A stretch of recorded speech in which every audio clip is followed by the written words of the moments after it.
Good morning, everyone. I am here with Coach Landry. Dave is actually off today, which he's doing his, dad thing, which is awesome. So we wish him luck traveling out of town. So welcome to the show. Hope everyone's having a great morning. It's just Coach Landry and myself today. So let's get to it. This is the Down and Dirty at 30. Coach Landry, how are you? I'm doing great. Thanks for having me. It's good to be with you as always, and good to talk to our great listeners, and hope everybody's doing well. Yes, absolutely. And we will be taking your questions today, or Coach Landry will be taking your questions today because he is the genius that gives us all the college football and professional football and any kind of football information out there. So the Down and Dirty at 30 is brought to you by Honeybee Coffee. And I know I drink it every morning. Love it. Dave and I had a meeting there yesterday. It's just really good coffee. I mean, it's just really good coffee. I had a cappuccino. Really good. All you need is one. All right. So Aaron Judge finally hit 61, Coach Landry. Yeah, I've been, we were talking before we went on. I've been watching it, every night as I'm doing my work, and got it on one of my monitors. And as he comes up, he's been hitting leadoff. And so he starts the game, and he gets multiple chances. And it's been kind of frustrating because he hadn't had many good pitches to hit, and he's been walked a lot, and he's really handled it. Just such a class guy. But so I'm sitting there, and I'm kind of dozing off, but I just catch it. I'm 5 minutes away from being, out, and he hits it, and it was great, obviously, and got the for folks who didn't see it, I'm sure you'll see it on the highlights. The Toronto crowd, and Toronto's still fighting for a wild card spot, so they had something to play for it, but their crowd gave them an ovation.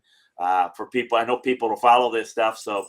It's some poor guy that had a chance to catch it, and he was apoplectic as it drops right into the Toronto bullpen, and they ended up giving the ball, of course, to Aaron Judge. So people always are looking at that. Now it got Baltimore coming up in New York to see if he can get 62, and he's in the Triple Crown race, which is probably as big.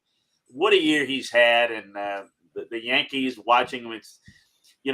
Up until around the 4th of July, they were looking like the best team in baseball. And then they've really struggled, a lot of injuries, but Aaron Judge has been rock steady all year long.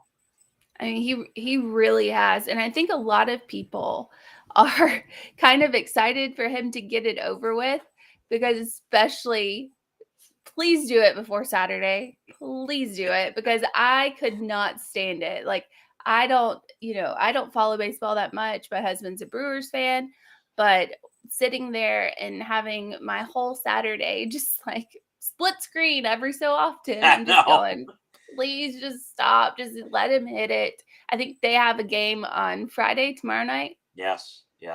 So let's all hope and pray. So you were one of those folks. You I know on Twitter went crazy because stop breaking into my football game. I heard somebody say, stop breaking into the Missouri-Auburn game. And I'm like, I'm watching that Missouri-Auburn game. I mean, you can break in it with Desperate Housewives and I'd be satisfied. I mean, that was a bad game. But no, a lot of people were frustrated by that. So, yeah, hopefully they can get it out of the way. And I know he'd be glad to. I know he would. What do you think this means for Aaron Judge, for Yankees, for baseball in general, especially given the major hitters we've seen have all been, later found out with the steroids and the HGH and all of that stuff. So what would him breaking this record mean for the sport? I thought it was a very interesting comment by Roger Maris's son. So he's interviewed. Of course, he's been with Aaron Judge's mom and all that the whole way. I'm sure he's probably glad because he can get back to his life. But he said, I think they should look, I'm paraphrasing, they should look at Aaron Judge as the true home run leader. Now, remember, he was there in the midst of the hugging Mark McGwire and the Sammy. But we all in retrospect see that differently. And that was his way of saying, Aaron Judge, we should look at him as the true home run king, you know, up with my dad and up with the great Babe Ruth and Hank Aaron, the great Hank Aaron, of course, because they did it legitimately. We know Aaron's done it legitimately because we have obviously different rules in terms of drug testing. And I think that's how a lot of people are going to see it. And he even made the strong note that Major League Baseball needs to do something about it, meaning asterisk or whatever they want to do. And I don't know if they're going to do that, but I thought that was a strong statement for the son of Roger Maris, who was clearly in the corner of Mark McGwire and Sammy Sosa at the time, that he's kind of looking at it and says, well, this is legitimate. That really wasn't. I thought that's volumes. Absolutely. And this segment is brought to you by Craft Treats, which clearly my dog and my mother-in-law's dog might need, as I don't know if you can hear them, but they are going at each other behind me. Craft Treats. You know she's a true professional when she's dealing with a knucklehead like me, and she's got dogs and animals just going at it, and she's just the pro, just dealing with it, running the show like a pro.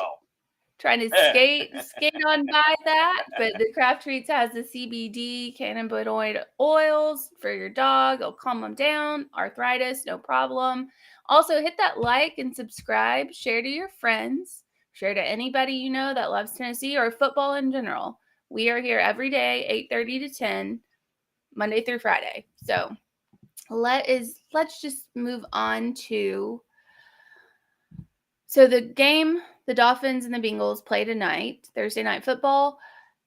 Tua and Waddle are both considered questionable for the game. But before we go into that, let's all just give a prayer, moment of silence. You know what? Just to yourselves, what have you, for Hurricane Ian landed yesterday, made a lot of damage, more than I think they even thought that it would. I know it destroyed the beach that I got married on. It actually touched like down Fort Myers. I saw the buildings and I'm like, I know what that is, and this is, and this is. And so it's just really, really sad. And a lot of people, you know, are putting stuff out there on Twitter, but praying for those people. And also, do not go swimming in your house. That's probably not something that you should do. And I'm not a, professional. I'm not a doctor. I'm not anything like that. But it doesn't seem like a great idea to swim in your house. So what say you, Coach Landry? Yeah, somebody sent me something, and when you have these floods so massive, you can't figure out what. But the video was, they said a highway. I don't know if it was interstate or not. It wasn't really clear. But you can see in there what was very clear: shark swimming in what was the highway. And it's like, so to your point, you don't know what the heck's in there. Hopefully, people have evacuated. If they didn't, you're right. Growing up around hurricanes in South Louisiana, it's a knot in my stomach every time one potentially could come our way or to someone else. And to see that, it's just heartbreaking, and it's very, very dangerous. The power of floods, it's just incredible. And then the other things that people don't think of, that none of us think of, it's like I'm watching on the news last night. There's this house that immediately goes in flames. What happened? Well, a transformer goes down and a live wire hits the house, and it engulfs into flame like a dried out Christmas tree, which you light a match to. And it just destroyed it within 15 minutes. And it's things like that if one thing doesn't get you, it's another. You've got a lot of tornadic activities, which guys in Tennessee know a lot about. That's always kind of born out of these hurricanes. So I just pray for everyone. And then, Florida, as you know, is such a narrow state. So when you get the West Coast gets hit, it doesn't take long to go to the East Coast and then jump into the Atlantic. And then what? And then is it going to Georgia? Is it going to the Carolinas? So there's a lot of things that could be affected, and least of all that's of importance is the football games this weekend. But yeah, just prayers to everybody out there. Yeah, absolutely. And I know we said, or the people in Florida, whenever you have to put more things in your house, when you have to replace all of that stuff after the hurricane, the mattress place is a great place to go for your mattress needs, for all of that. They have great prices. Just, go to the mattress place on Chapman Highway.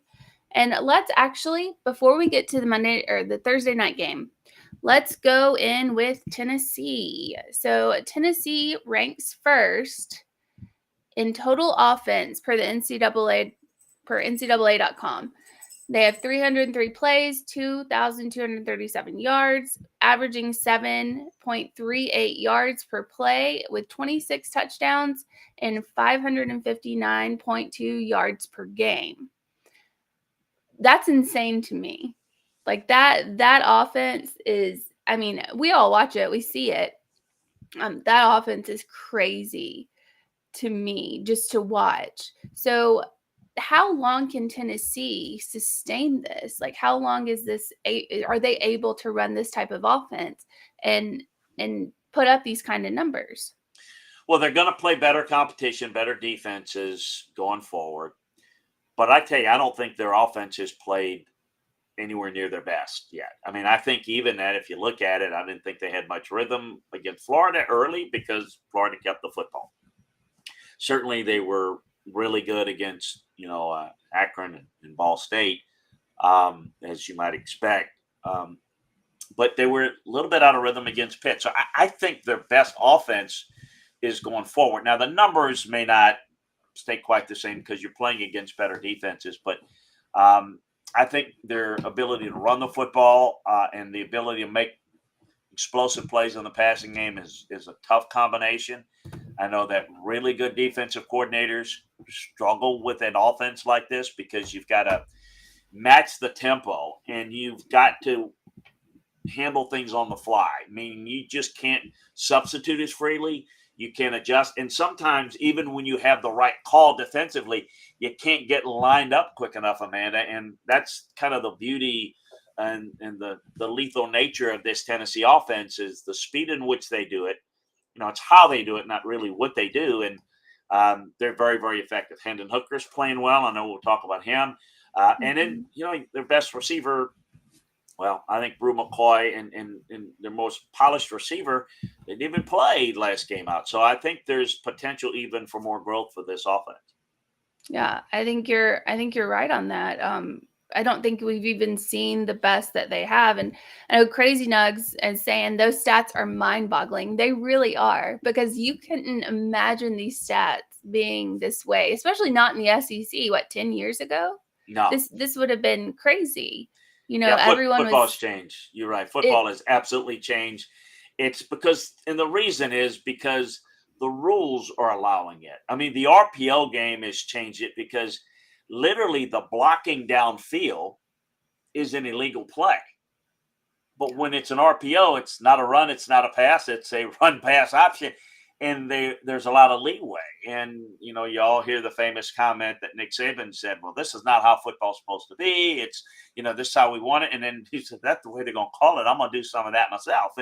And so it's, and it's one of the reasons why you're seeing some of it in the NFL, but in the NFL, they call downfield blocking a little bit more. So it favors the offense. So get you some and go out. And this is what Josh does. It's what he believes in. And that's why, they are kind of unique. And the other thing too, they really work the field horizontally so well with those wide splits. So they really attack defenses very well. And the numbers are astounding. They really are. And speaking of get you some, Zollbeer.com. Get you some of that.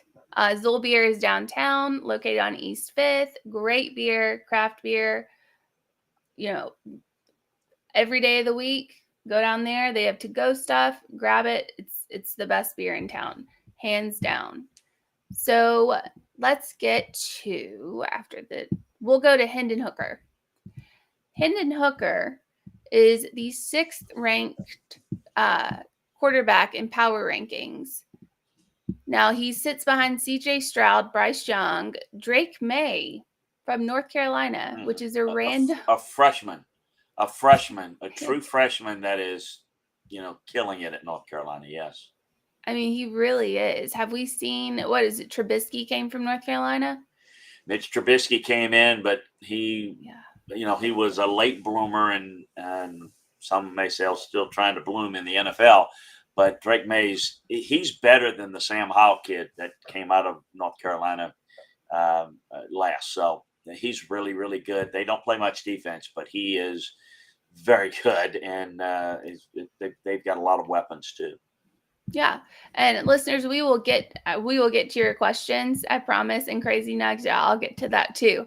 But we're gonna go down this list, and I just want Coach Landry's opinion on which quarterback he would take out of this list and why you'd take them. So at number 4, we have Caleb Williams with the USC. Number 5, Grayson McCall with Coastal Carolina. Mm-hmm. So that some of these names are kind of just crazy to me. Hendon Hooker falling in at number 6. Jalen Daniels with Kansas. Never thought I'd see a Kansas quarterback on this list, but here we are. This is the new day in sports, new day in college football. We have number 8, Dylan Gabriel out of Oklahoma. Number 9, Todd Santio? Yes. James Madison. James Madison, obviously big win last week over App State. Yeah, which is, and somebody on College Game Day, I don't remember who it was, called it, and I was like, well, but I mean, it's true. It happened, so that's pretty crazy considering App State beat Texas A&M. It's been a cycle this year. It's been a cycle. It's been, I think, a little bit more so than it normally is. You see some upsets, but not like you've seen this year. And number 10, falling at number 10 is Tanner Morgan from Minnesota. Again, not a school I would expect to be on this list. So do you think with the QB power rankings, do you think they're necessarily in order of skill set, or do you think it's more just numbers? It's more numbers, and it's more style and scheme of play. A lot of people will say, well, who do you like the best? And well, it depends on what we're talking about. If we're talking about college quarterback, a pro prospect, those are different answers to different questions. I think what's important too, and this is kind of the real secret sauce of scouting and evaluating, is how does a player fit into a certain system? So Hendon Hooker's a great fit at Tennessee, but he's different than some other quarterbacks. Of the guys that are really good, that fit their system, but has a tremendous skill set to even do things on a different level, I'd probably say C.J. Stroud of Ohio State. Loaded with talent. That's a receiving core that's the best in the country. Ohio State's, improved defensively. They can get 3 good running backs. C.J. Stroud's special. I mean, he can.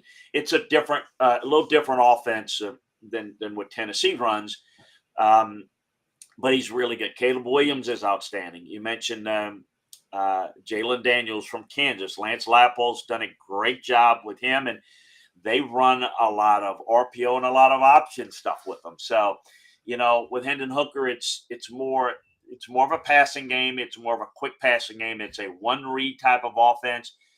But he's very, very good at it, and I know that Tennessee probably wouldn't trade him for anybody, and probably some of those other teams certainly wouldn't trade their guys for anybody either. That's just kind of the way it is. But that's a good list, and yet we haven't even talked about the guys who may be some of the better pro prospects. A guy that Tennessee's going to face this year, and Will Levis of Kentucky, who's more of a pure drop back guy that has better pro potential.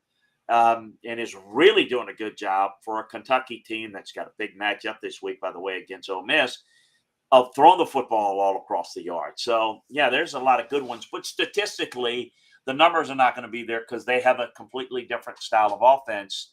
The numbers are good, but they're not as gaudy because it's a different style. Yeah, I mean, that's That is very true. It is a different style of offense. Going to the Kentucky Ole Miss game, we talked Will Levis. I have kind of a thing against Will Levis, and that's just his coffee style. I'm a very big coffee Oh, person. he's the guy that put the mayonnaise in the coffee. Oh, that's Every disgusting. Yeah, that's really thank you. that'll turn people's stomach early in the morning, huh? Yeah, that was pretty When, bad. Yeah, I forgot yes, about that. I forgot completely about that. I was wondering yeah. where's she going with that? The coffee. Ugh, that coffee thing. And the good thing though about, coffee that you don't have to put mayonnaise in is honeybee coffee. There you That's go. a good That's what he coffee. needs to be on is honeybee coffee. Yeah, Stop get that you nonsense with the mayonnaise. no, get some honeybee coffee, Will Levis, and call it a day.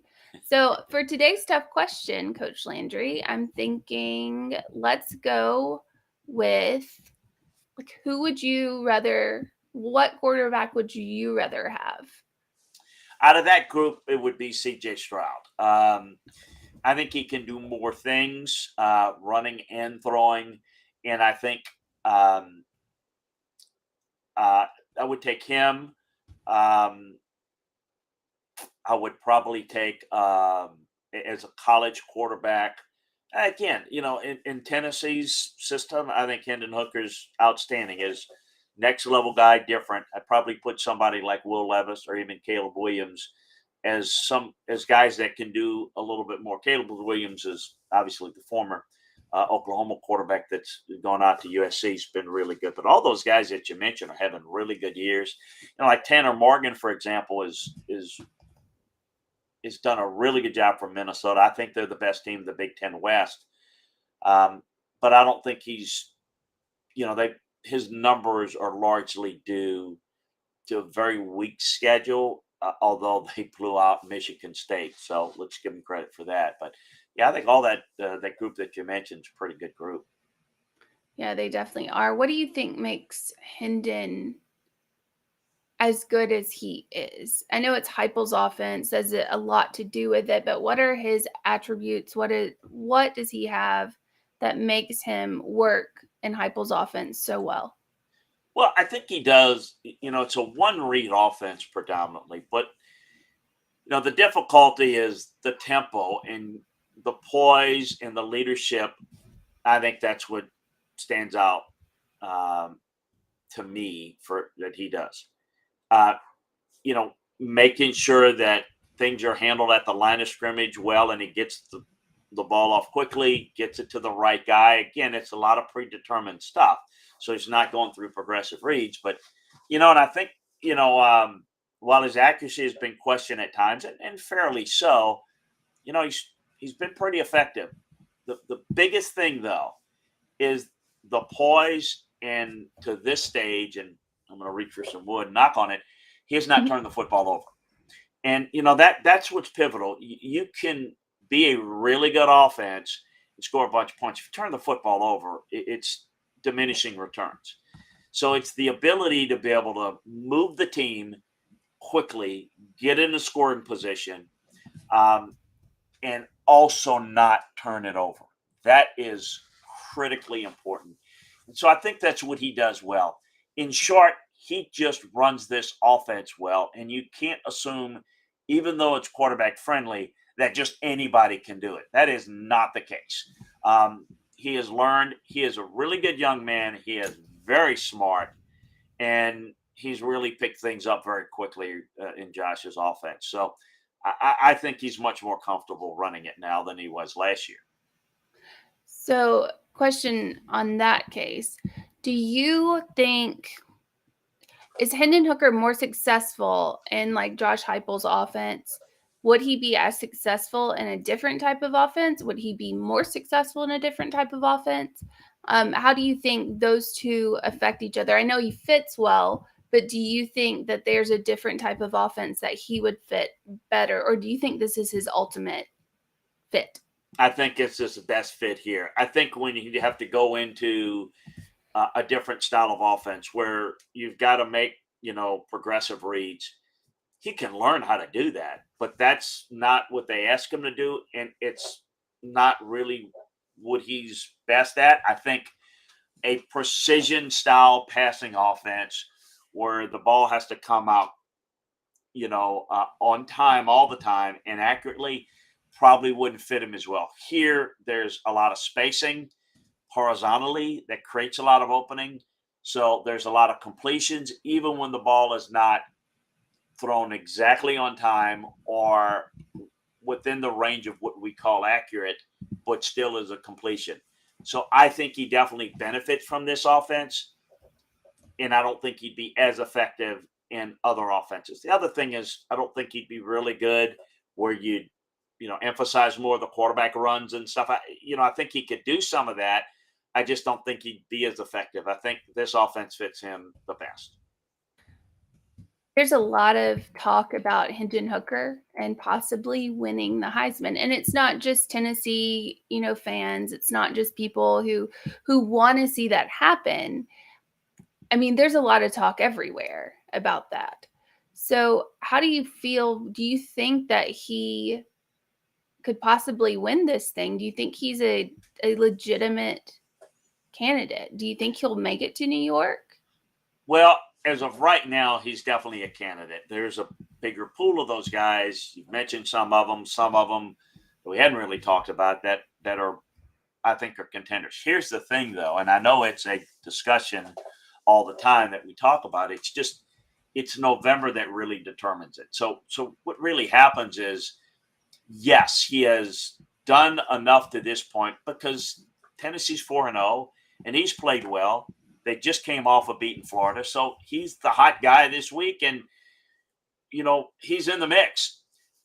But the answer to whether he'll do it is really projecting how they're going to do the rest of the season. Are they going to go into Baton Rouge and beat LSU and he plays well? He'll be even, higher up on these so-called Heisman lists. But, if you get beat by Alabama and he doesn't play well, or gets beat by Georgia, maybe then 1 week knocks a guy out and puts somebody else in its place. So I think for all of them, not just Hendon, it's great. They're in a position, but all you need to do is just continue to play. And history tells us that it's going to be somebody that's on a really good team that wins pivotal games in November, probably wins their conference. And, oh, by the way, he also plays well. Now, is Tennessee going to do those things? I don't think Tennessee's going to win their division or their conference. Is Hendon possibly could have gaudy numbers and go 10-2 and lose to those two teams closely and still be invited? Perhaps, but it's really hard to forecast at this point because the answer to that comes later in the season in those games.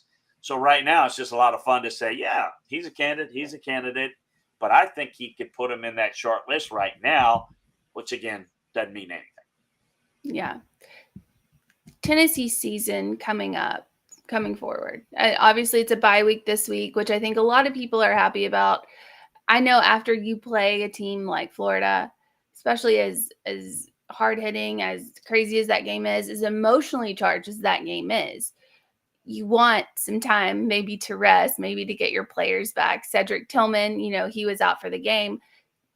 So going forward with that, what do you think Tennessee stands to gain from this week as far as injuries are concerned, as far as, people getting people back to make them better? Or do you think that the off week is something that sometimes makes teams worse?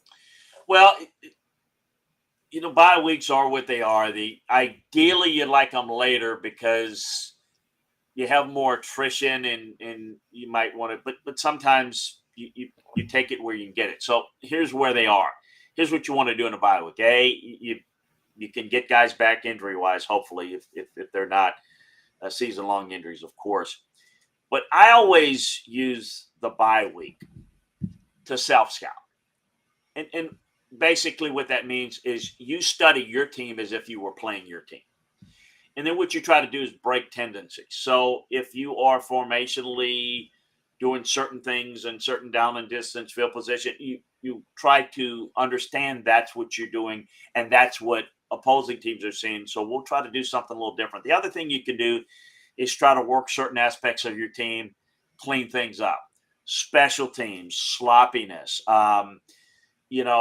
I think you can use a little bit of time to rest, but I also think this early in the season, Amanda, I used to like to go good on good.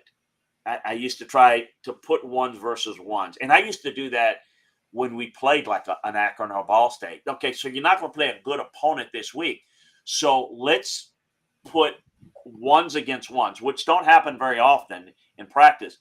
Work a little bit of that, because that kind of substitutes maybe the lack of opponent that you're going to play this week, if it's a weak opponent, or in this case, a bye. I think there are different ways you can do to get better, because let me just say this. I think for all the platitudes, and they deserve them, you're 4-0, and that's that. But this team defensively has got a ways to go. They're sloppy on special teams. And I'm going to tell you, I think they're going to have to play better than they have to beat LSU on the road. And so now you've got to focus on getting better. What can you do to get better so that you can beat? And again, whether you win or not is relative to two things, right? I mean, it's how you play, but you can play really poorly in some aspects and still win the game. It doesn't make you better. It just has something to do with how that team played. Or you can play a really good game and lose. So what you can't judge your team by the wins and losses. You have to judge them on how they play to the standard that you set in all three facets. And if you do that, then you feel like your chances of coming out ahead in any game is obviously the best chance. You don't want to get into developing bad habits and being sloppy team, because that's going to get you. It just is. I thought last week, Arkansas and A&M, and breaking down the tape, neither one of them looked good. Neither one of them played good. Neither one of them should be happy. I mean, Arkansas is more frustrated because they lost the game, and they were dominating the game early, and they made mistake after mistake after mistake. But I don't look at it as, man, A&M's figured it out now. I still think they got holes. I still think they might have trouble this week against Mississippi State. They're going to have to play a lot better to beat them. So from Tennessee's standpoint is, look, it's great. You beat Florida. We discussed it, early in the week. They really let Florida back in a game that Florida had no business being in. They defensively, this Tennessee team is not good enough yet. I don't know if they're going to be good enough all year long to beat the teams that they need to beat. I think the LSU game is big, because I think if you win that, I don't like to look ahead, but I do think that the SEC East is soft. Vanderbilt, Missouri, and South Carolina, shame on you if you don't win all three of those games. I mean, that to me is games that Tennessee in no way, shape, or form should lose, because those teams are not good enough to beat Tennessee. Tennessee can only lose it if they play poor. But I think Kentucky and LSU can beat Tennessee. Tennessee can beat them. So that, to me, that game is maybe the first step. If you take care of business with all those other games, then that gets you in a possibility where maybe you can be a 9-3 team. You beat both them and Kentucky, you can be 10-2. I don't think it's realistic to think. Just like I don't think it's realistic for those three teams that I mentioned to beat Tennessee. I don't think Tennessee really realistically can beat Georgia or Alabama. I think those teams would have to really play poorly. But, you can't worry about that. You have to play your best game. And I think most fans would be thrilled with 10-2. Maybe I'm wrong on that. I don't know. But that's kind of how I see them. And so that's what I think needs to be done in the bye week. In addition to the other things, you can spend a little extra time on recruiting. You got to do it. Staff has no bye week. Trust me. The players have a little time off. The staff doesn't. Right.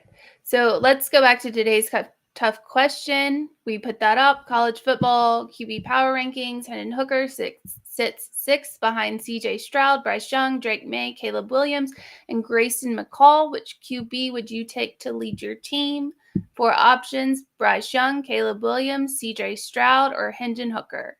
So we have put that out for you guys today. Let's go. When we come back, we will take the questions. And Crazy Nug says, I wish they would put cameras in the helmet so we could see what the QB sees. Ain't that the truth? Oh, I got a comment on that after, because we have that. It's just not used in games. I'll tell you about that when we come back. Yes. That's a great thought. Yes, Coach Landry will tell you about that when we come back. We'll cover Tennessee's defense, and we will take your questions when we come back. It's Gary Viles here, Viles Automotive on Callahan Drive. I've been selling cars here in East Tennessee for 27 years. In that time, I've come to realize it's not about the car. It's about you, the customer. So I'm here to take care of you just like family. Good credit, bad credit, you name it, we can get you taken care of. If we don't have it, we can find it for you. We go across the country to get any vehicle that you want. And here at Viles Automotive, we don't believe in fake numbers. We just give you great deals. And as always, we want, we need, and we appreciate your business. Do you want to own the more that owns every job? Then get to Vassey Lawn and Garden in Cleveland and get you a Toro. I'm David Vassey, here to talk to you about Toro.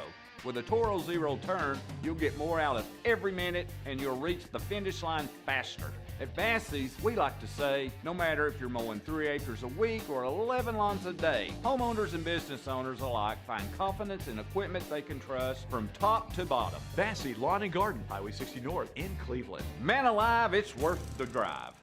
This is Steve Rain. I own the Midnight Oil and Michelin Tire Direct service station here in Ooltewah. It's not a fancy place, never has been, but it's a clean place with clean restrooms and good folks who work here.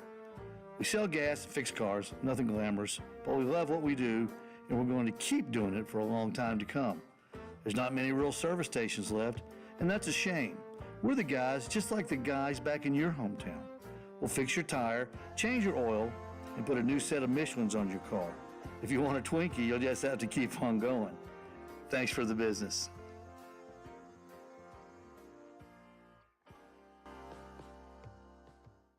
Hi, Mike Davis here with City Heating and Air, reminding you to always dare to compare. Our team provides quality local heating and air service, installation, and maintenance across East Tennessee. We use only the best equipment like American Standard heating and air conditioning for your residential, new construction, or commercial needs. Honesty, dependability, and customer satisfaction have been the cornerstones of our business since 1961. City Heat and Air. Dare to compare.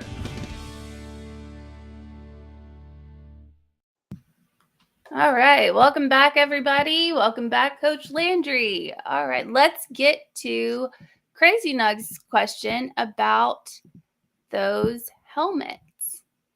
And he says he wishes they would put cameras in the helmet so we could see what the QB sees. Coach Landry, you said they have the technology. Give us a little insight on that. Yeah, they've not put them for fan viewing on TV. That's interesting. Who knows? Maybe down the road they will. But there is that technology now that it fits right on the top of the helmet. It's a little camera. And it's done from a teaching standpoint, and not everybody uses it, but I think they should. Because what happens is when a quarterback will come over, or even when you watch film, you'll say, "What are you looking at?" And they say, "Well, I didn't see him." Well, as a coach, you got to know whether he's looking at it and he doesn't see it, meaning he doesn't understand it, or he's looking at the wrong place. And that little camera helps you determine where the problem is, because you can't fix it or teach it unless there's a problem. Coaching is teaching. So if you don't understand a math problem, well, what is it that you're not getting? You got to break it down so that you can teach them. So it's like, or you're looking at the wrong place. Again, you should be looking here. Or if you're looking at the right place and you're not seeing it, okay, you're looking at the right place. How did you not see them? And so that really helped you. And it's a really good teaching tool. There's some other things that are done. It's a little different than what Crazy Nuts is bringing up, but or is that a guy's name? I've got the name here. Crazy Nugs. So there's this virtual stuff too, where you can literally see. You can put like video of a defense in, and a quarterback can like see it just in a room. Virtually, which is good to help recognition and eye skills. I tell you, one of the things when I was running the combine, we always, after about 2 years, we began to run a series of eye tests, not just the typical eye. We do run the typical eye test you take when you go to the doctor, but other things. Visual acuity, meaning they'd have like certain little flashes that you'd have to recognize by moving your hands based upon peripheral view. And it's things like that that helps. It trains your eyes. Eyes have muscles. And sometimes you don't see things. So a lot of this virtual stuff, it allows you to train your eye to be looking. It's like any muscle. So no, that's a good thought. I think fans would probably like it. And there have been, I'm trying to think, there have been some views that they've put in, but I don't know if they put one on the helmet in TV for the fan viewing. But it is done very often in practice settings, and it's very helpful from a teaching standpoint. Yeah, and if you have problems seeing, where you won't have problems seeing is Big Orange Phillies. You can see all the TVs there, plenty of them. See the game anytime. On a Saturday, you're feeling froggy, jump to Big Orange Phillies. And excellent. I know Dave talks about the wings all the time, but the Phillies are actually really, really good. Wow. Phillies So are great. Yes. Oh, man. Visit Big Orange Phillies. And before you do that, subscribe. You can share, you can tweet, you can whatever this channel. We appreciate everyone's input and everyone's chat. And so, good morning, Orange Blood. We're going to get to some of the questions. And if you have questions for Coach Landry, let's just send them in. So I'm going to go to John Hill.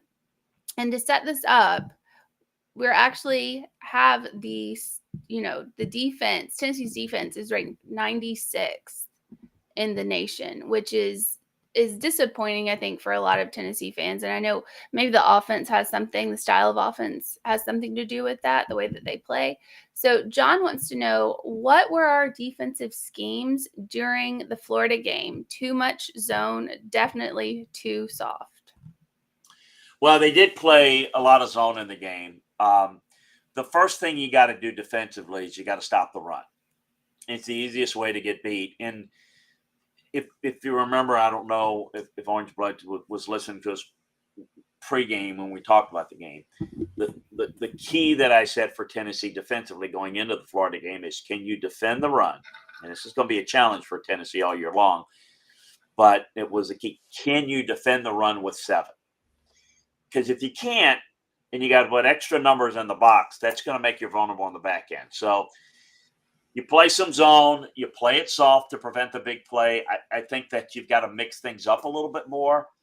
But I just think that, the tempo is a factor, but it wasn't the real factor in the game against Florida. It's, to me, personnel deficiencies, the inability, and people say, well, you didn't defend the run all that bad. Well, no, it's not about numbers. It's if you got to put extra numbers to stop the run, that makes you vulnerable against the pass. I don't think they can cover very well.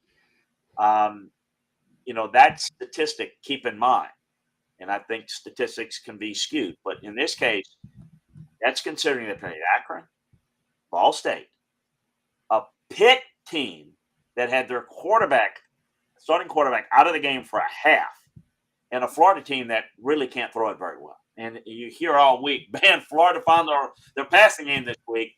They found it against Tennessee because Tennessee's not really good in covering. So I think there's some issues here, which is why I said, LSU's trying to find themselves. They're trying to figure things. They threw the football very effectively and ran it against a much better Mississippi State defense. So you got to be prepared for that if you're Tennessee going up against LSU. So I think that this Tennessee team is going to have to win games this year with their offense, meaning they're going to have to get leads. They're going to have to force people to, they're trailing in games, so we can't run the football. We're going to have to throw it. So at least you eliminate half of what the opposing offense is going to do, and you can concentrate on just coverage. But if you have balance, which Florida did, then it causes a lot of problems for Tennessee's defense, particularly if you can run it. Because if you're running it, what does that do, folks? That gives less possessions for the Tennessee offense, which less possessions is less chances to score and more chance that you will lose your offensive rhythm, because this is a rhythm-based offense. All offenses are, but particularly this one. So I think those are the things you got to look at and be concerned about going forward. And this is why I say it. Look, it's just a good team. I think it's going to have a really good year. It's going to win, I think, a number of games.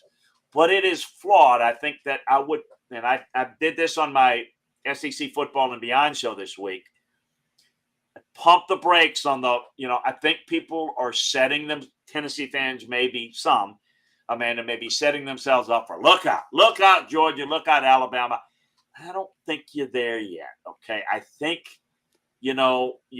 it's always possible to win a game like that. But this whole look out, we're 11-1, and can we make the playoffs?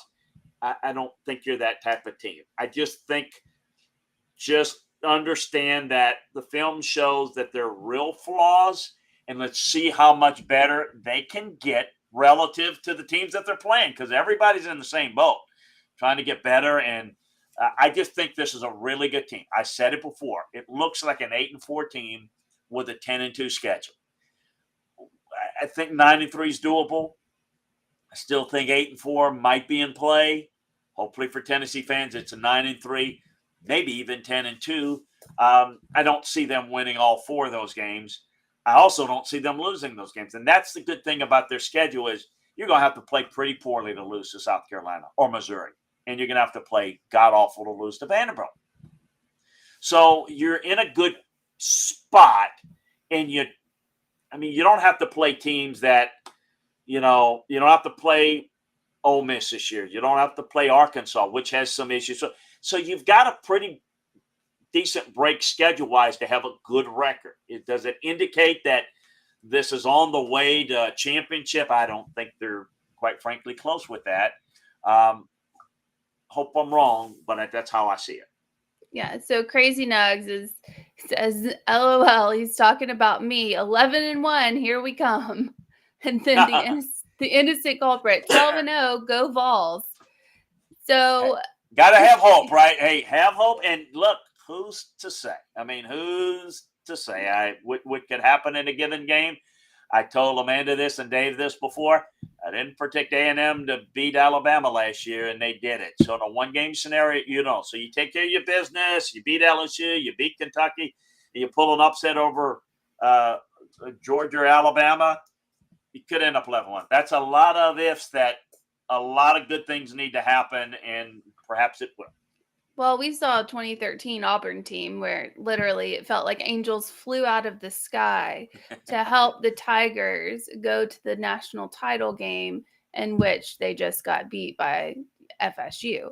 But realistically, that Auburn team was not very good. And they just had stuff, just people, Georgia just laid an egg against them, basically. Alabama did the same thing. Like, teams that were better than they still beat.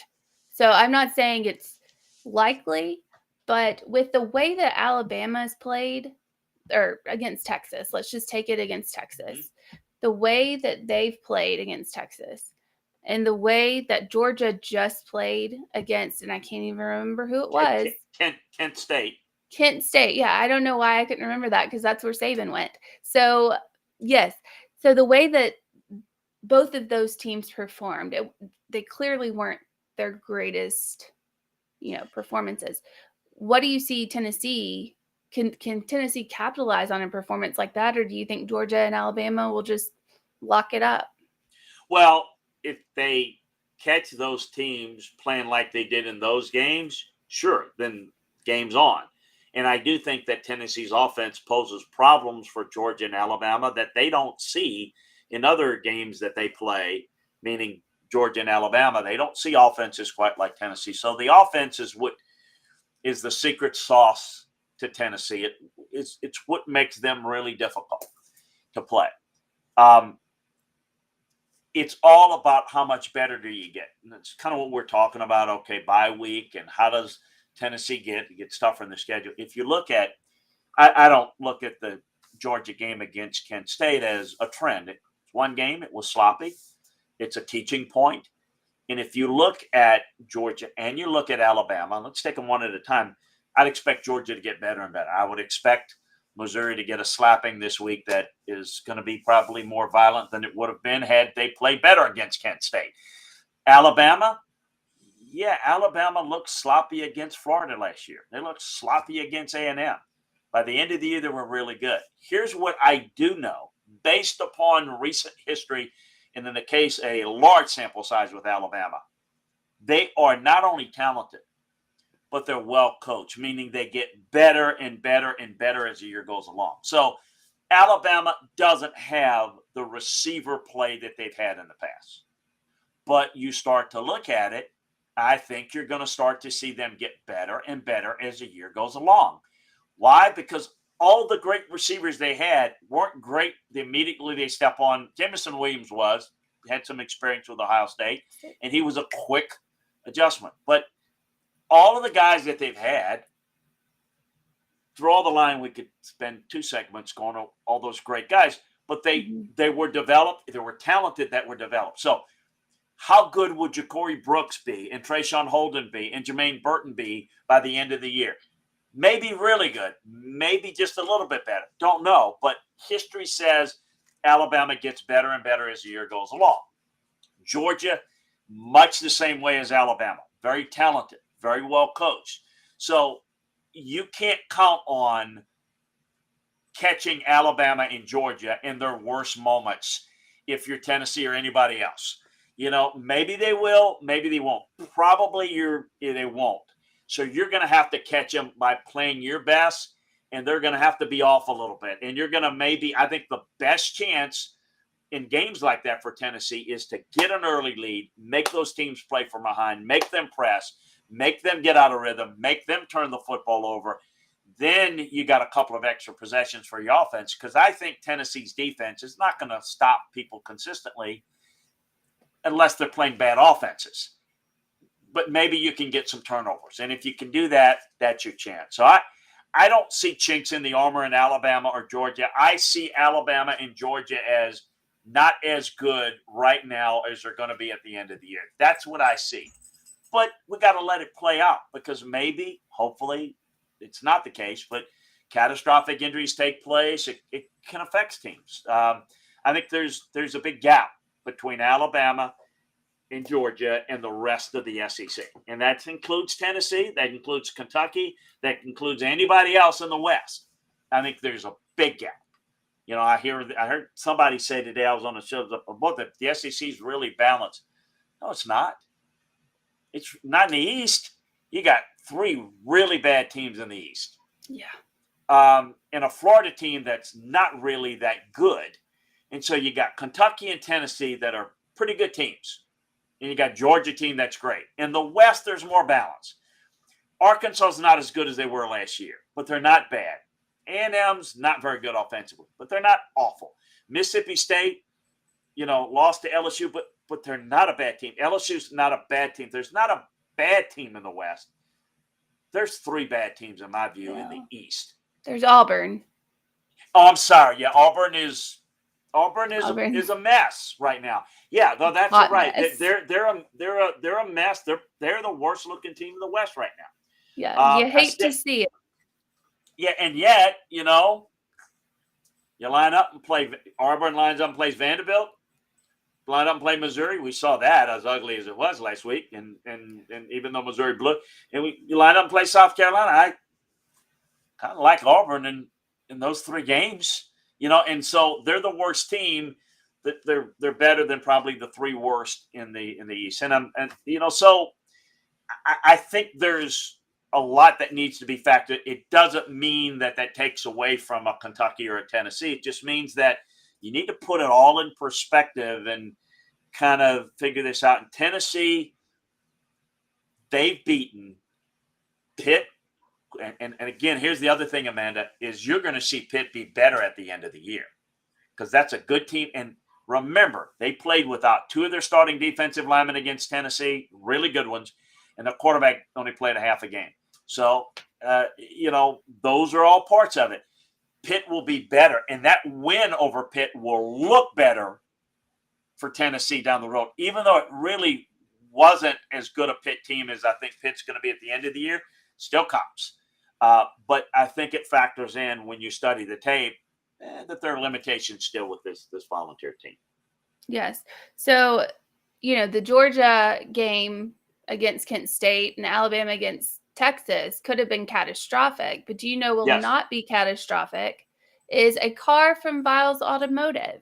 Very good. Go to Viles Automotive. Yes, I'm trying to learn from Dave. Go to Viles Automotive, grab you a car, and you will be completely pleased with that.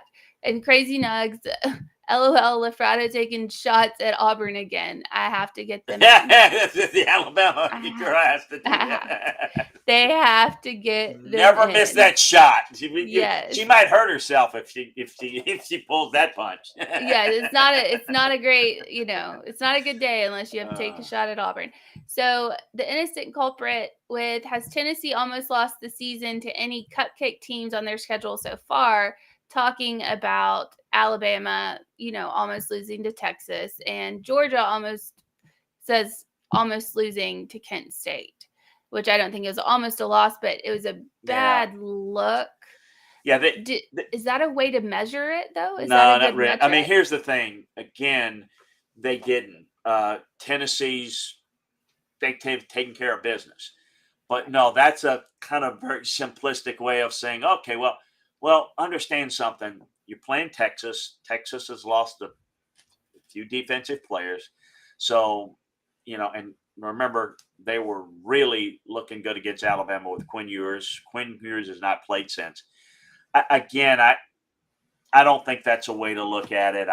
And look, I don't know that if Tennessee had played Texas that same week that Alabama did, Tennessee might have won by a more prodigious amount because I think Tennessee right now, with their receivers, I think there's some things that Tennessee does better offensively than Alabama and did. So, but that doesn't mean that makes them better going forward.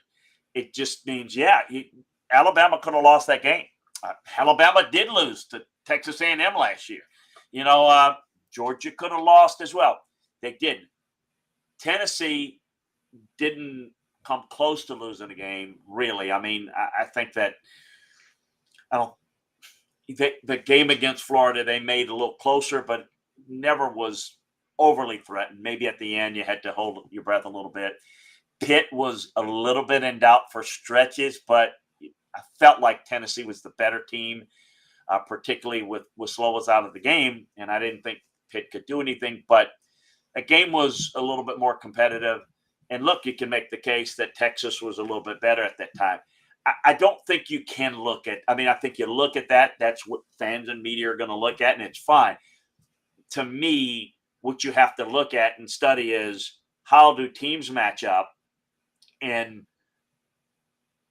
do you have the ability to win in multiple ways? I think Tennessee's got to win with their offense, and I think their offense has to help their defense out a lot, and I think Alabama and Georgia are far more balanced.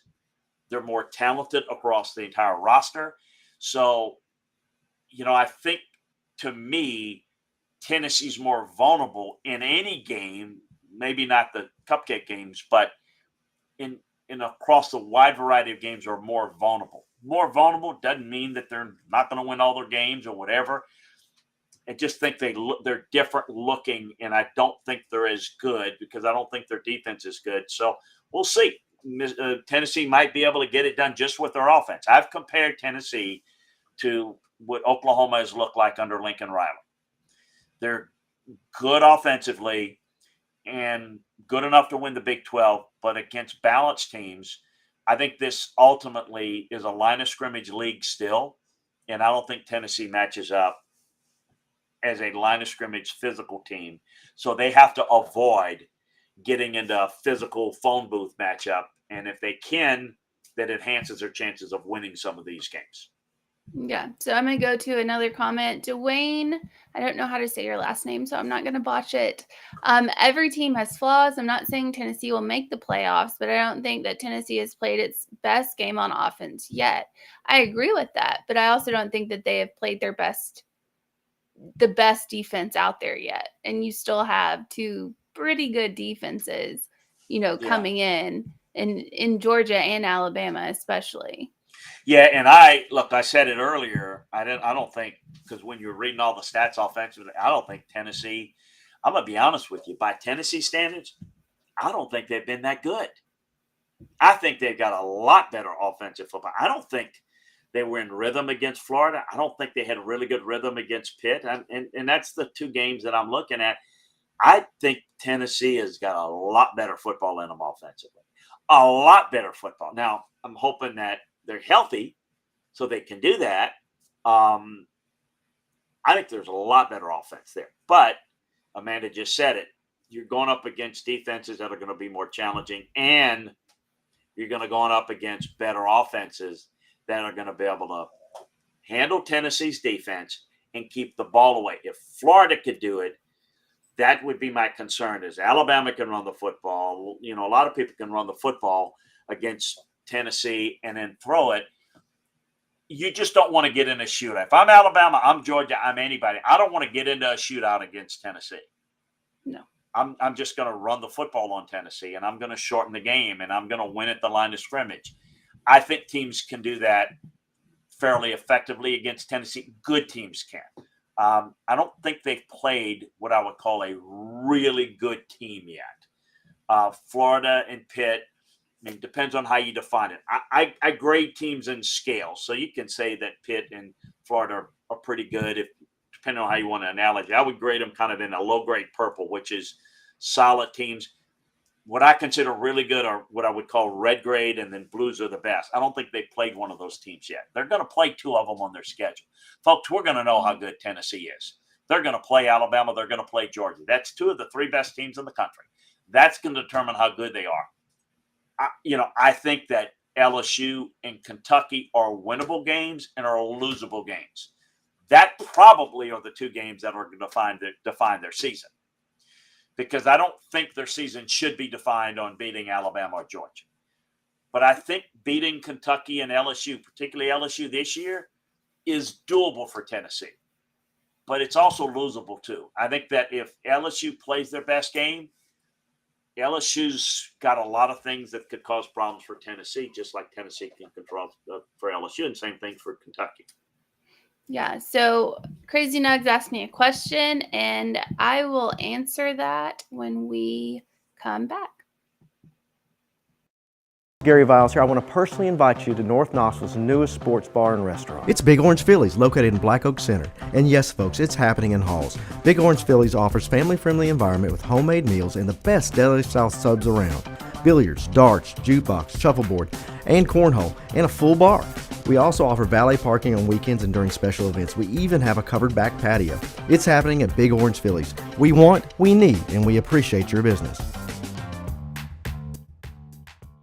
Hi, Mike Davis here with City Heating and Air, reminding you to always dare to compare. Our team provides quality local heating and air service, installation, and maintenance across East Tennessee. We use only the best equipment like American Standard heating and air conditioning for your residential, new construction, or commercial needs. Honesty, dependability, and customer satisfaction have been the cornerstones of our business since 1961. City Heat and Air. Dare to compare. This is Al's Dish Barbecue Supply, so come on in and see all the different rubs and sauces we have, plus a complete line of Green Mountain grills. Don't be overwhelmed. We have plenty of help so you can produce the best barbecue and amaze your family and friends. Barbecue is America's food. We'll do what we can to bring you all the best products. We're Al's Nest Barbecue, where Chattanooga goes to grill.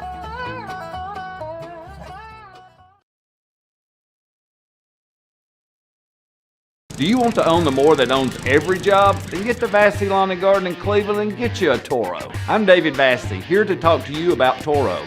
With a Toro Zero Turn, you'll get more out of every minute and you'll reach the finish line faster. At Vassey's, we like to say, no matter if you're mowing 3 acres a week or 11 lawns a day, homeowners and business owners alike find confidence in equipment they can trust from top to bottom. Vassey Lawn and Garden, Highway 60 North in Cleveland. Man alive, it's worth the drive. All right, welcome back. Crazy Nugs with Tennessee is Kentucky's daddy. Well, those are shots fired, aren't they? They've had a lot of success against them. Yeah, and the innocent culprit, I don't think Heupel has shown his whole hand yet. What I've seen has been conservative by his standards. I agree with that as well. And then Sam Hargrove with agree, talking about what John said. Tennessee fans need to realize better talent is on the way and stay off the fire the coach BS. If you guys start that fire the coach BS, I can't deal with that. Like I can't deal with it.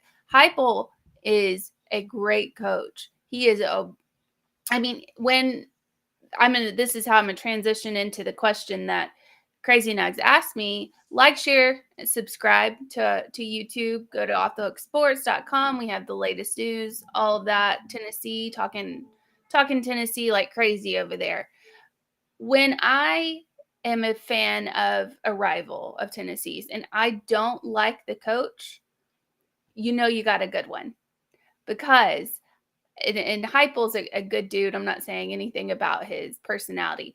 As a fan, I don't want Heupel to be there anymore because like Crazy Nugs asked, am I scared of Alabama coming to, Knoxville? Yes, I am. Hands down, I'm scared of it. I don't, Knoxville's never a great, environment for opposing teams as we've seen. Right. But that rivalry, this is not the first year because I'm always nervous about it, but this is the first year I dread that game. Like I honestly dread that game. My stomach's going to be tied up in knots. I think that Tennessee is, again, they haven't shown everything that they've have yet. And the innocent culprit with, I don't think Heupel has shown his whole hand yet. What I've seen has been conservative by his standards. I would agree. I don't think he's shown his whole hand yet. And yes, as an opposing fan, that makes me nervous. So to answer your question, Crazy Nugs, yes, I am nervous. I do not know about Tennessee being Kentucky's daddy, though. I don't know. I don't know how that works, but yes, I am very nervous about that game. So, Coach Landry, if Georgia and Alabama, if we've seen them perform poorly this season, but it's early on in the season. And that to me gives me a moment to pause because last year Alabama didn't do well against a Florida team, but the Florida team got up. I mean, they were up for, at the beginning of the year. This year, it seems like we're seeing these teams go down early on. Like we saw Notre Dame go down. We saw Texas A&M go down. And normally we don't see that till further along in the season where injuries are piling up, things like that. What do you think the reason is that we're seeing these major teams struggle early on? Well, I think what's happening in a couple of cases is you have teams that are more talented but are deficient in certain areas. So let's take like A&M. Went with Hayden King at quarterback, no passing game. They were limited what they can do, and you're playing an Appalachian State team that's pretty good. They really are a pretty good team. And they are senior-laden, experienced. And so I think sometimes earlier in the year, what you get, again, you never stay the same. You either get better or you get worse. So I think when you can catch a team at the right time, like in the early part of the season, I think it depends on what type of team you got coming back. If you're a team that's got some question marks, a more talented team, a big-time program that's got some real holes in a certain spots, you have a hard time maybe figuring out earlier, then you figure it out. But if you end up playing a quote unquote a lesser team that's maybe not overall as talented, but has really good chemistry, has really good experience, that can give you some problems in some way, shape, or form, and all of a sudden pull the upset. I mean, I think very often if you played those games later in the year, maybe the outcome is different. But as you mentioned, it depends. Sometimes you have a really good team that gets off to a good start. Then you have injuries. Well, the reason why the better teams are the better programs is they have better depth. The teams say, well, this team has injury, that team has injury, the same thing. It's not. If you're not as good of a program, if you're not as good of a team, injuries of your frontline players are going to hurt you more than somebody that has greater depth. So, I kind of look at it like this. If you're a program like Alabama, Georgia, Ohio State, hate to say it, but they don't need to play very well to win most of their games. I mean, they're going to line up and win most of their games, even if they don't play very well. And that, I think they know that too. And I think like Georgia, they didn't play inspired. Well, it's frustrating as a coach. It's not an indication of there's any problems at Georgia. It means nothing, in my opinion, other than they just weren't really fired up. I mean, you think Miami, and they're not very good. You think they are that much worse than Middle Tennessee? They got hammered by Middle Tennessee. They weren't ready to play. They just, so this happens a lot. So the better teams, that if you build a program with elite level talent, like the three that I mentioned, and I think Clemson's been in that group too over recent years, in past, to where you don't have to play your best, you still find a way to win. And so people don't care about anything other than whether you win or not. As a coach, I'm just trained differently. It's about how you play, because how you play determines whether you're going to win and who you can win against and what are your limitations. So fans in the media, understandably and rightly so, they just won. They're 4-0, they're this, they're that. To me, I don't look at Alabama as flawed. I mean, they're flawed by Alabama standards. They're not this elite dominant, but they're still one of the three best teams in the country. They may not win it this year, which for them is a bad year, but they're still better than everybody else in the SEC with the possible exception of Georgia. It doesn't mean that somebody can't do what Texas did, and almost beat them, or what Florida did last year, almost beat them, or what A&M did and beat them. It can happen. It's not that Tennessee can't beat Alabama. They can. It's just a much more narrow path. There are more ways in which Alabama could win it. And if they played 10 times, Alabama probably wins 7 or 8 out of 10. You only play once. And if you have that game, you can do it. And to your point, as you being an Alabama fan, it's a tough match. It's a tough matchup defensively. It is a sleepless nights to have to defend this Tennessee offense. And that's Tennessee's, kryptonite. They have to be great on offense. I've mentioned it. They're not as sharp on offense as they need to be because they didn't play well, I'd have thought, against Pitt overall offensively, not to their capabilities. And I thought Florida took them out of their rhythm. So I think the formula to beat Tennessee is to take them out of their rhythm by getting their offensive flow mixed up, by holding the football on their defense. People are going to beat Tennessee by how they're able to work Tennessee's defense. They're going to lose to Tennessee mainly because of their offensive output and the ability to help their own defense, Tennessee's defense, play better with a lead or make an opposing offense one-dimensional. So it's stylistically and strategically and studying of personnel that I look at to determine what maybe is the ceiling or the floor of each of the teams. I'm fully aware in doing this for a lot of times that anything can happen in any game at any time. It's football. It's what makes it fun. It's the greatest reality TV there is. Because even though we know what's going to happen, we don't always know because stuff happens. Yep, exactly. Stuff always happens. So let's go back to the today's tough question. We'll revisit that. Before we do, electric bikes are a new thing.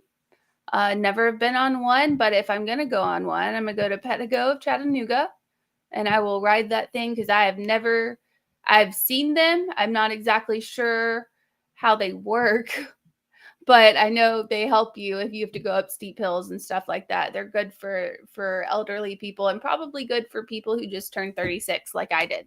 So today's tough question. You don't look 36. I thought you were like 26. You seriously are 36? I love you, Coach Landry. And yes, I'm 36. Oh my goodness! Well, you're right at the age of my nieces. So I thought you're a lot younger than my nieces, but you're kind of in that age. You actually Yes. are. You Thank would be my youngest niece of all of my 5. So, well, but anyway, I thought you were younger by a lot margin. So, okay. Well, thank you. I will take that. So today's tough question: college football QB power rankings are out. Hendon Hooker sits 6th behind CJ Stroud, Bryce Young, Drake May, Caleb Williams, and Grayson McCall. Which quarterback would you take to lead your team? In the lead with 69% is Hendon Hooker. I figured that was going to be the case. Second is Bryce Young with 17%. Third is CJ Stroud with 13%. And Caleb Williams from USC has 0. And I'm kind of wondering, is that because people really hate USC right now because of what the Brew McCoy situation?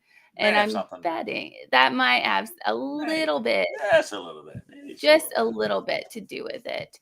And then on there we are. There it is. Got to find stuff on the computer. So on the just recruiting notes, Tennessee quarterback coach may have found his quarterback for the 2024 class. This is a story on offthehooksports.com. And he's been pursuing a quarterback called Jake Merklinger. Is it Merklinger? Merklinger, yes. Okay. It's a good young player. And you want to get one every year. And obviously, I think you need to do that, particularly in this day. You don't know how many of them are going to stay. So you got to stockpile the cabinet. Yes.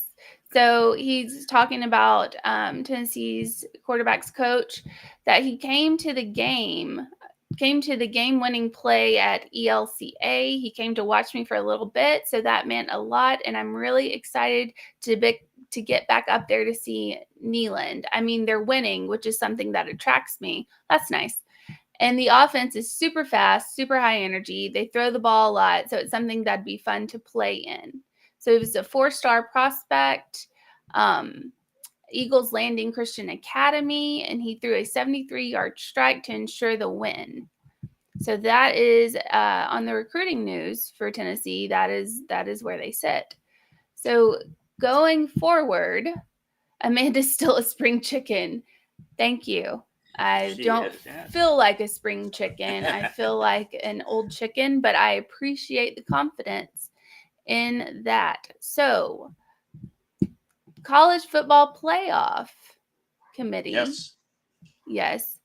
They have gotten together once again in hopes of pushing this, the expanding to 12 in 2024, but have not reached a decision because it's at kind of a stalemate. I'm hearing that there's a good chance still, there's a lot of optimism still that we could get this as early as 2024. Now, let's refresh everybody. We know that the playoffs are definitely starting 2026, but I think very strongly that it's going to be 2025, and I think there's a possibility it could be 2024. Here's what they're trying to look at, because it's not just the playoffs that they're looking at. They have to, in order to make this work, what the plan is, Amanda and everybody, is they want to take, how we call it week 0? Mm-hmm. They're thinking now that's going to be week 1. So you think about that date, that whatever that last August date, they're going to move it up a week, because what they want is to have the conference championship games to be on Thanksgiving weekend. So everything would be moved up a week to accommodate the playoffs in the, the stretch run, so that we don't extend the season and we have what I think is a real void. I think one of the problems in college football, and it's my view anyway, is that December is awful. Yeah. It's a great regular season. We have the first week with the conference championship games, which is the first week in December. And then, look, I love the bowl games. I watch them all. I'm one of the knuckleheads and the sycophants that watch all the bowl games. But I'm looking at a lot of things, players and whatnot. But most of those games are not really good. And you take a month off, and then you have the playoffs. Obviously, I think if you do it right, the month of December for college football could be what March is for college basketball. I think that. So they're trying to figure all of that. I think it's doable. I mean, I think TV is not going to be a problem, I'm hearing, because it's not going to really, I mean, they're going to work together and make that work, and it's money's money. I think the only thing is just moving everything schedule-wise for everybody. This involves everybody having to make that adjustment to moving up week 1 to where week 0 is now. It's doable. I'm not an expert on hotel management or anything. I think it is doable to fix a lot of certainly as it relates to the playoffs and things. I think it's doable. I don't know. I mean, you never know if they can fix this, but it seems like, and I don't know why, it's frustrating because they have a meeting to decide that they're going to have another meeting in October. It's kind of like, so I think though, we got to get really close, and we need to have something finalized by October if we're going to have it in 2024. I mean, you can't extend it further. So, look, the best I can gather is we're good for 2026, definitely. We know that. I think we're really good for 2025. I think that's going to happen. 2024, we need to get on a stick to get that done, but I think it's doable. So, yeah, we got 1 or 2 more years after this year of the way we're doing it, and then we're off to the 12-team playoff. And then it's going to be interesting to see how the dynamics could change. Because now I'm gonna take you into a 12-team playoff right now, this year. Yeah. Well, Tennessee and Kentucky, people like that, they got a real shot. The problem for Tennessee and Kentucky is you got to get through Alabama and Georgia.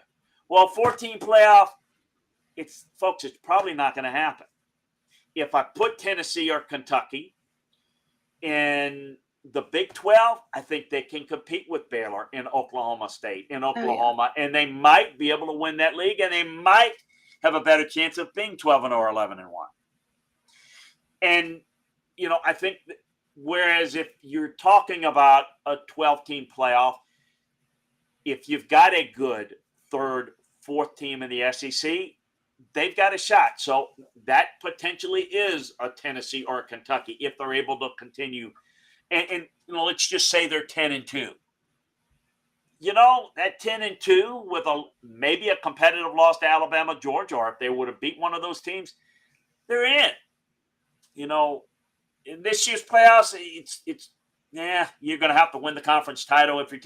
That's tough. That's a big ask to beat maybe one or both of them, and by the way, go and beat Alabama maybe a second time, or beat them play them a second time and beat them.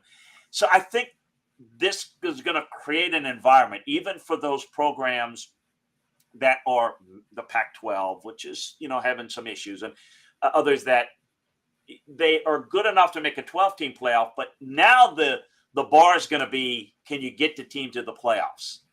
Kind of like the NCAA, you should, or you're a tournament team or not. Well, once you do that, then you could sell your program. And so like a program like Tennessee, who's basically trying to be good, but they might be bumping their head up against the ceiling with Alabama and Georgia, if you can be a playoff team. And all of a sudden, on a regular basis, and then, a Nick Saban retires whenever he retires, then maybe you can be that, get to that next level. But I think this makes it very difficult in the current format for teams like Kentucky and Tennessee that I don't look at them, and I don't think they're playoff teams in a 14 playoff. But a 12-team playoff, I can make that case. An Ole Miss, not going to the playoffs. Okay, not going to happen. It's a good team. We'll see what they do against Kentucky. Had a really good season last year. They're not a playoff team in a 14 playoff.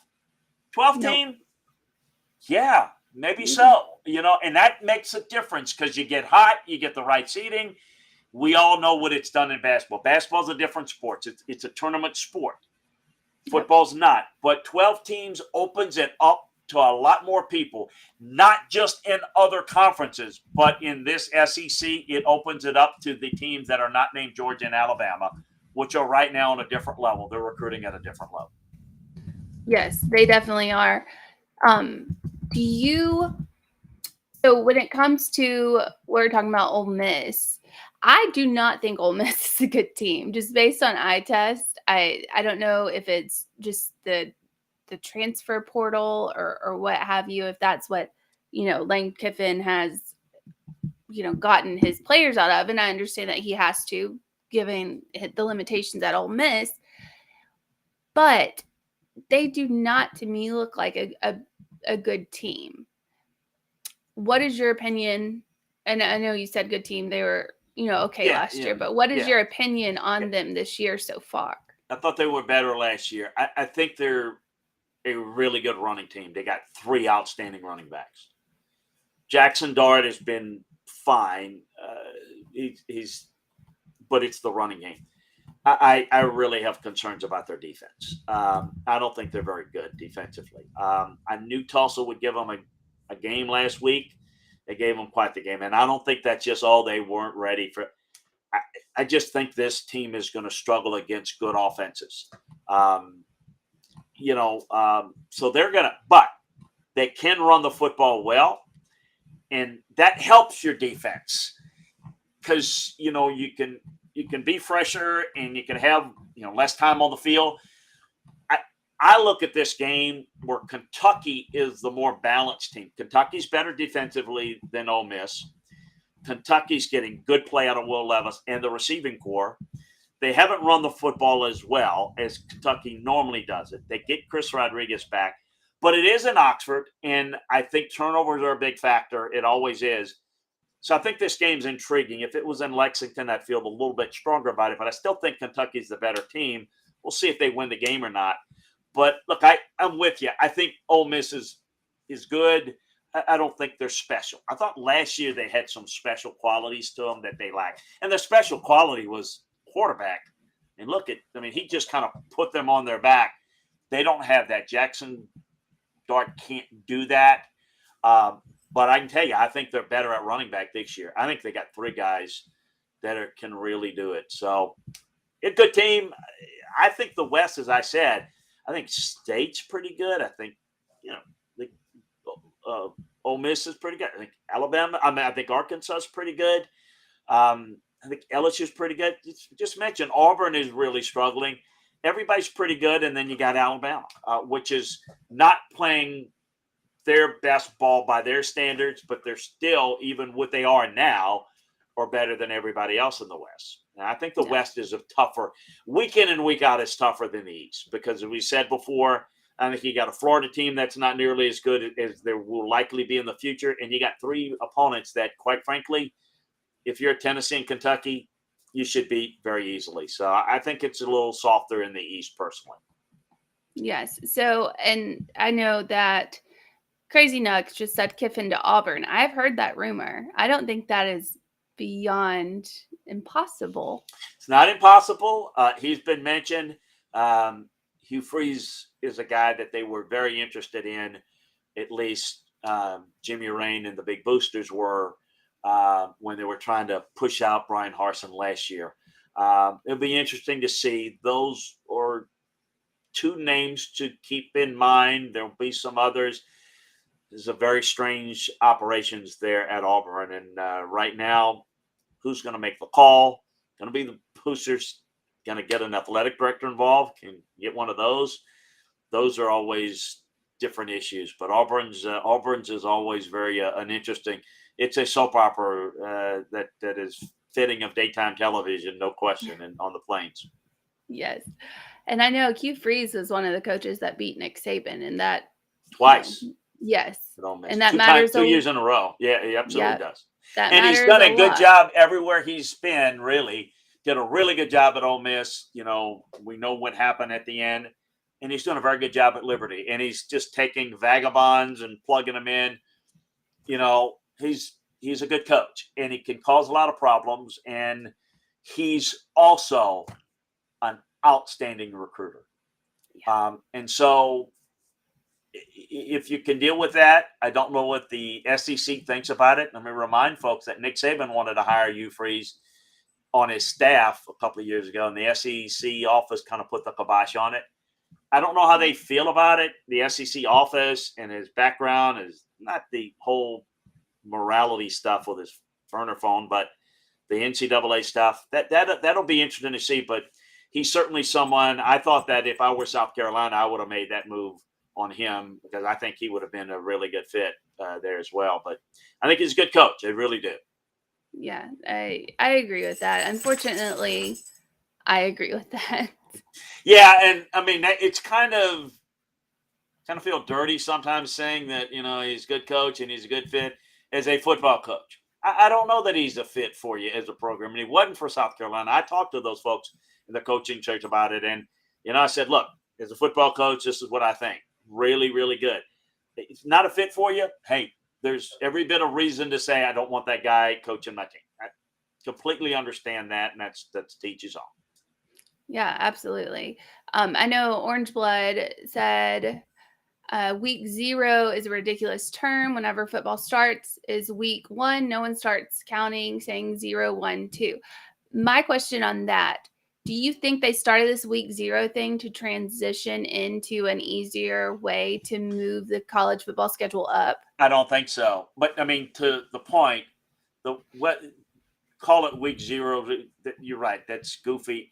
That's beside the point. The whole point I'm trying to make is what they're discussing is moving what we call week 1 now, regardless how you think if week 1 is really week 2. What I'm saying is that first week, that Labor Day weekend week would be the second week of the college football season going forward. Now, if they do this, they would put the 5 games in that first week.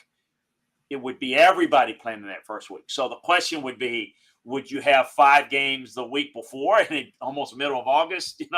I don't know, but that's what their discussion is. Just so we understanding, I'm not advocating calling week 0 week 1. It's what people call it, is that we'd be moving up a week. And I don't think anybody have a problem with it. Fans are fans. It's a little hotter and all of that, but we get it in to have the season and have the playoffs. People that are in favor of the playoffs are gonna like it. Start the season that much earlier. Yes. And I know when we were in Atlanta for SEC Media Days, we actually talked to, and I want to say it's the College Football Playoff Commissioner. Is that a person? You might have talked to yes, I'm drawing a blank. I know the guy. I know who you're talking about. I'll think about it here in a second. Yes, the chairman. Yes, yeah. The chairman.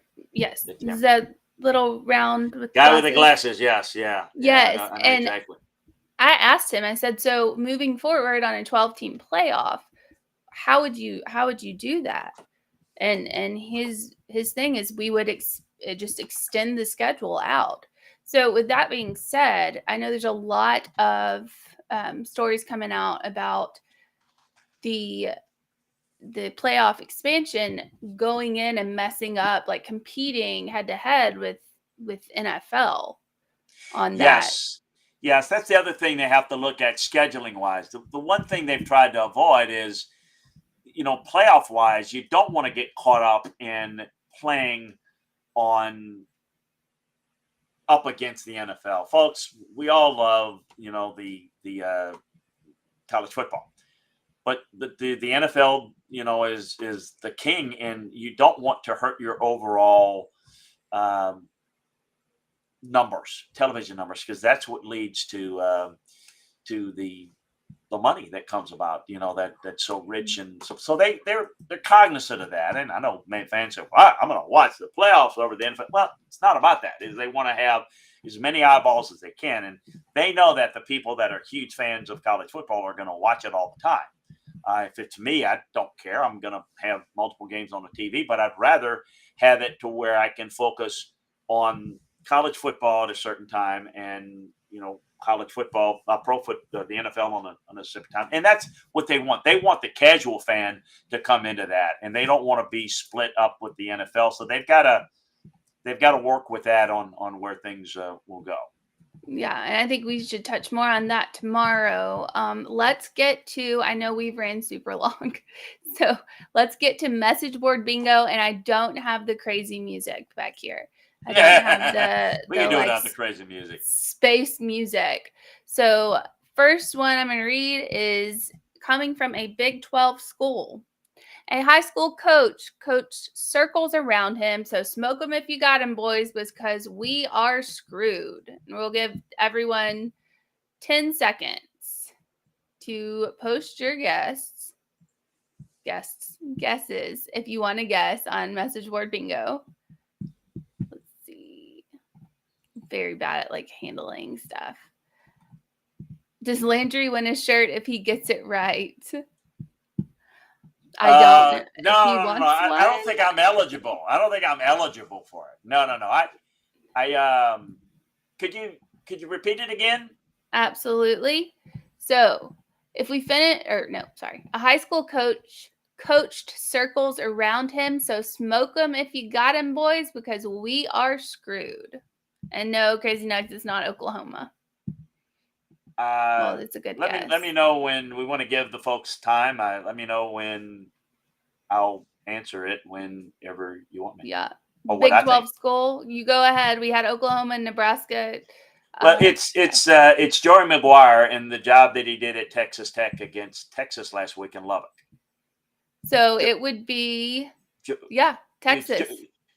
Joey McGuire was high school coach, great high school coach in the state of Texas. Did a great job in Lubbock last week, and it's done a really good job thus far this year. They beat Steve Sarkisian and Texas this past week.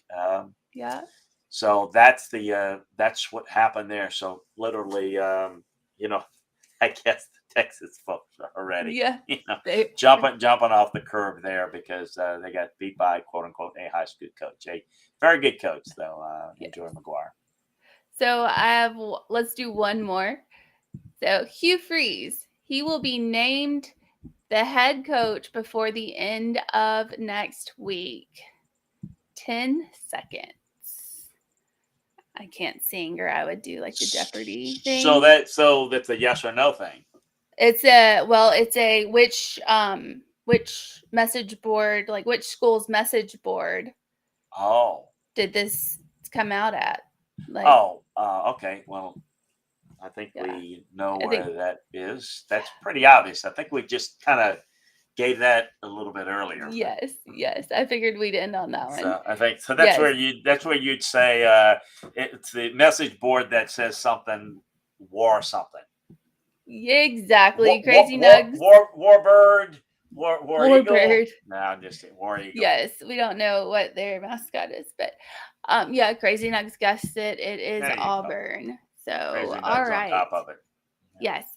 So like, subscribe, share to fans that don't even like Tennessee, because we cover everything, SEC, NFL, all of that. And we didn't even get to the game tonight with Joe Burrow versus Tua, if Tua even plays. We didn't even talk we'll see about about Tua's back. It's going to be a fun game if Tua plays, Jalen Waddle plays, the back issue, game time decision. If he can play, I think he's going to play, but I don't have any insight into that. It's just my gut feeling on it. And again, real quick, Amanda mentioned it earlier.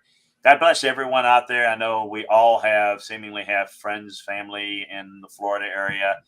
And if you're in the path, be safe. And as this storm may cause some at least flooding problems elsewhere. So the best to everyone. And folks, keep an eye out. It's not that important in the relative sense, but we know that Florida's game against Eastern Washington is going to be on Sunday. Right now, Florida State Wake Forest is staying at 2:30. It looks like Kansas City and Tampa Bay may be played in Tampa. It might be played in Minnesota. They may move that game because of it. So, again, not that the football is all that important in the grand scheme of things, but if you're watching and following, and there's some weather happening, and we wish the best for everybody. Yes, absolutely wish the best for everyone. So thanks, guys, and thank you, Coach Landry, for being a part of the show. Hopefully, maybe you could join me tomorrow. We'll see. Yeah, sure. I will be around. I've got another show at 7:30, but we'll talk. Yeah, I can jump in there after I get done with them. Absolutely. So you let me know. Hey, great. Thank you for having me. Great job, Amanda, and thanks for everybody that contribute. It's always more enjoyable when folks can chime in and ask whatever. So great job, everybody. Got some really sharp listeners. Yeah, absolutely. Thanks, everybody. Have a great day. This has been Off the Hook Sports.